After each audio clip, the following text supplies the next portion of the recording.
Hey everybody, we're back with Exploring World History number 11, lesson number 11. We're talking about the area of Sumer, okay? This is one of the early civilizations that we talk about in history. Usually you talk about Egypt on the same time period as also the Sumer population, okay? When we talk about civilizations, we want to include things as their culture and technology, their developments, the written language, and the keeping of records. Talk about any specialized skills they may have, the foods they ate, occupations, social classes, and whether they had a complex government or religious practices. And those are all things that we want to make sure we highlight and look at anytime we're looking at any culture. And as we look at the Sumerians, the Sumer culture, we're going to explore a few myths to start with. Some of these myths are that early man was primitive in his abilities.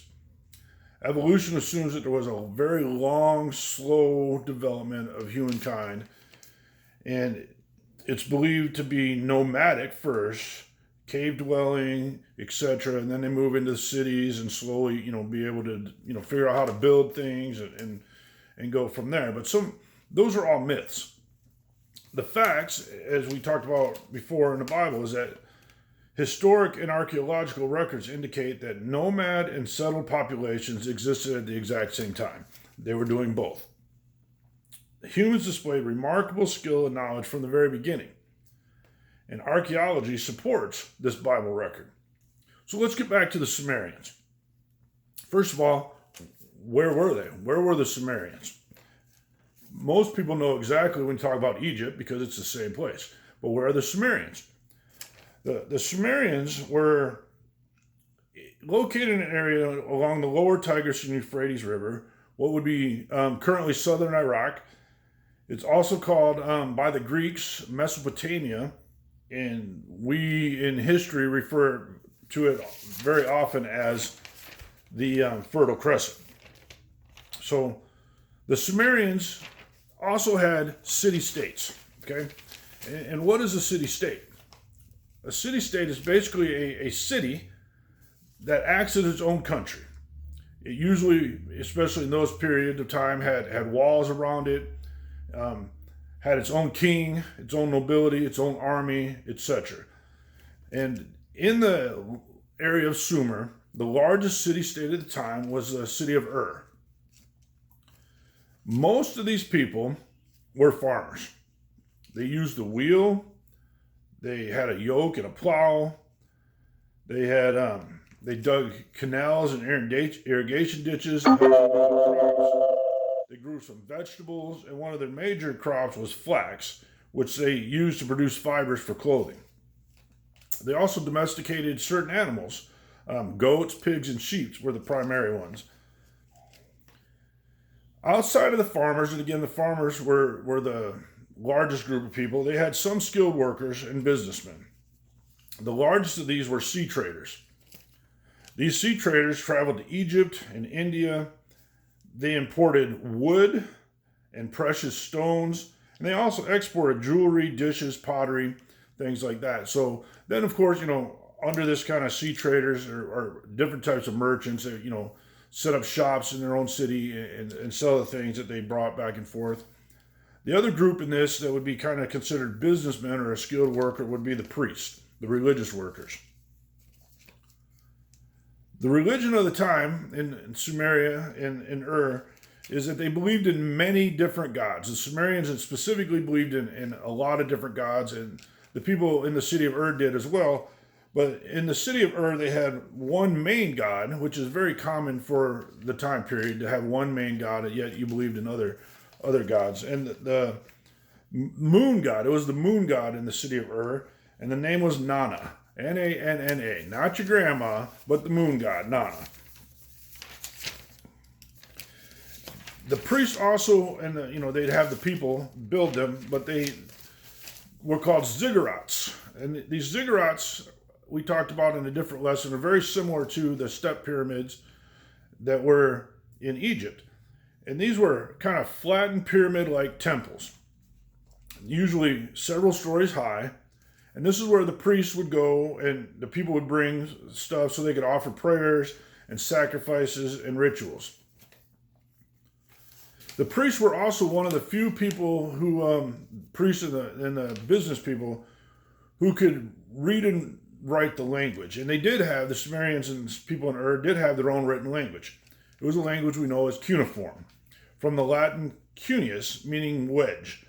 And they would take a stick and kind of make different wedge shapes into wet clay. And then when it dried, they could read these symbols, and they would be able to use that to make records and to business transactions and different things like that.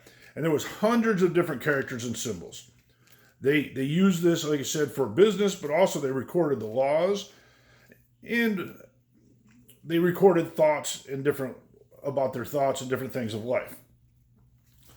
So they had the Sumerian people had their whole lifestyle that they had. They grew crops, they had a city, they had their own government, they had a special form of writing, they had trading going on. It was a flowing, flourishing city. And so some of the facts that we can learn from the Sumerians are these. There was no evidence of cave dwelling giving way to constructed housing. There was no evidence the Sumerians moved from another location, or that they were nomads at first and then finally settled into cities. They appear in recorded history with an advanced culture already in place.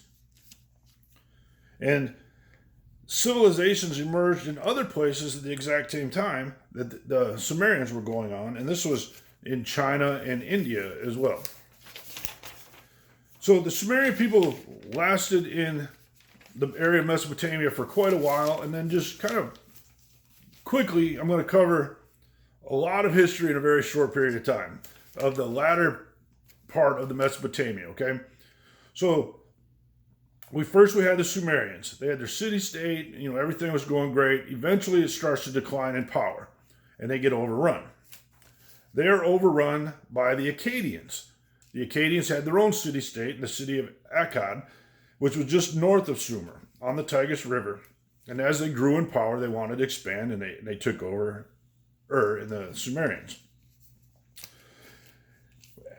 As they're growing in power, they have a military leader who comes to power, and his name is Sargon. And he leads the Akkadian army. And because of his conquests and his successes, he establishes the first known empire, where he's controlling several different groups of people from the eastern Mediterranean all the way to Sumer. After the Akkadians, we have the Amorites. The Amorites are the people who built the city of Babylon, the early starting part of the Babylonian Empire. This is where it develops through the Amorites. Eventually, a man named Hammurabi, hopefully you've heard of him. If not, we'll talk about him more. But he becomes in control of Babylon, becomes the ruler of Babylon, and does lots of things, extends his empire, and leaves his mark on history. Like I said, we'll discuss more about that later. Eventually, though, his empire weakens as well. Some of it through rebellion, some of it through poor leadership, and then there's exterior invaders that come through. Some of the other peoples who eventually control the area are the Kassites. They come from the east. The Hittites from present Turkey area. This was a group of fierce warriors who learned to develop the use of iron as weapons, and that's part of the reason that helped them be able to take over people. And then lastly in this area, the time period, is the Assyrians. And they had a huge idea of world conquest, of the world that they knew at the time. And they were fierce and cruel warriors. And so they were able to create the Assyrian Empire from there. Like I said, that was real short and brief, covered, several hundred years in a couple minutes there. But just want to give you kind of a highlight of what happened first in that area with the Sumerians and the city of Ur, and then what happened after that. Thank you. Have a great day.